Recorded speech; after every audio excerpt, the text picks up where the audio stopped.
اگر پاکستان، ترکی اور سعودی عربیہ میں سے کسی ایک کنٹری پر اٹیک ہو جاتا ہے تو کیا اس اٹیک کو باقی دو کنٹریز پر بھی سمجھا جائے گا؟ جی ہاں۔ ریسنٹلی پاکستان، سعودی عربیہ اور ترکی نے جوائنٹ ڈیفنس ایگریمنٹ سائن کیا۔ اکارڈنگ ٹو دس ایگریمنٹ، اگر تینوں میں سے کسی اسٹیٹ پر بھی آرمڈ اٹیک ہوتا ہے تو اسے تینوں کے اگینسٹ اٹیک سمجھا جائے گا۔ اس کا مقصد کسی بھی ایگریشن کے اگینسٹ کلیکٹیو ڈیٹرنس کو اسٹرانگ بنانا اور ڈیفنس کوآپریشن کو بڑھانا ہے۔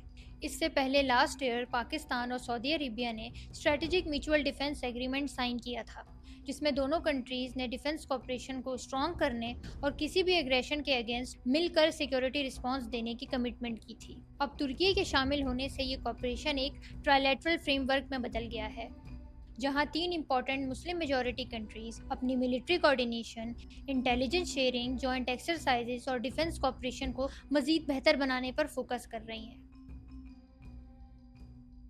نیوکلیئر پاور پاکستان اپنی ایکسپیرینسڈ آرم فورسز اور اسٹریٹجک امپورٹنس کے ساتھ اس پارٹنرشپ کا حصہ ہے، وہیں ترکی اپنی ایڈوانس ڈیفنس انڈسٹری اور ملٹری ٹیکنالوجی کے لیے جانا جاتا ہے، جبکہ سعودی عربیہ اپنی اکنامک اسٹرینتھ اور ریجنل انفلوئنس کے ساتھ اس کوآپریشن کا ایک امپورٹنٹ پارٹ ہے۔ کچھ اینالسٹ اس ایگریمنٹ کو اسلامک نیٹو بھی کہہ رہے ہیں، لیکن ابھی آفیشیلی اس کا کوئی نام نہیں ہے۔ اس ایگریمنٹ کا مقصد کسی بھی اسپیسیفک کنٹری کے اگینسٹ الائنس نہیں ہے، بلکہ ڈیفنس کوآپریشن، سیکیورٹی اور ریجنل اسٹیبلٹی کو اسٹرانگ کرنا ہے۔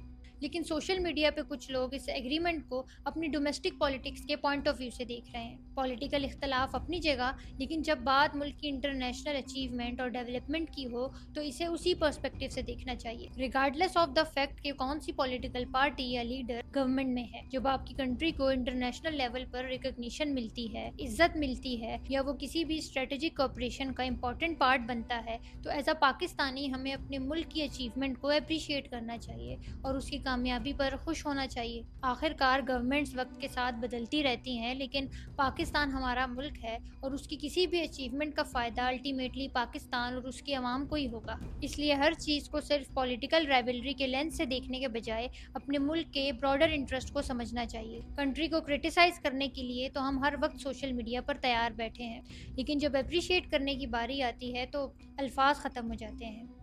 خیر، ایک بات تو واضح ہے، پاکستان، سعودی عربیہ اور ترکی کے درمیان یہ کوآپریشن صرف ایک ایگریمنٹ نہیں ہے، بلکہ ریجن کی چینجنگ جیو پالیٹکس کا ایک امپورٹنٹ چیپٹر ہے۔ امید ہے کہ یہ پارٹنرشپ پیس، اسٹیبلٹی اور تینوں کنٹریز کے بہتر فیوچر کا سبب بنے۔